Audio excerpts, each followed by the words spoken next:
ನನ್ನ ತಾಯಿ ಭೂದೇವಿ ನಿನ್ನ ಪ್ರಾರ್ಥಿಸುತ್ತೇವೆ, ನಿನ್ನ ಮಡಿಲಲ್ಲಿ ಜೀವನದ ಬೀಜ ಬಿತ್ತುತ್ತೇವೆ.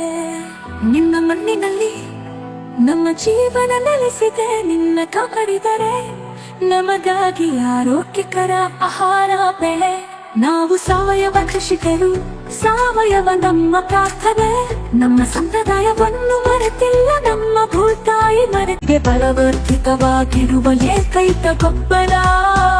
ಸಸ್ಯದ ಅವಶ್ಯಕತೆಗಳಿಗೆ ಅನುಗುಣವಾಗಿ ಪೋಷಕಾಂಶಗಳನ್ನು ನೀಡುತ್ತದೆ, ವಿಸ್ತೃತ ಜೀವಿತಾವಧಿ ಹೊಂದಿದೆ.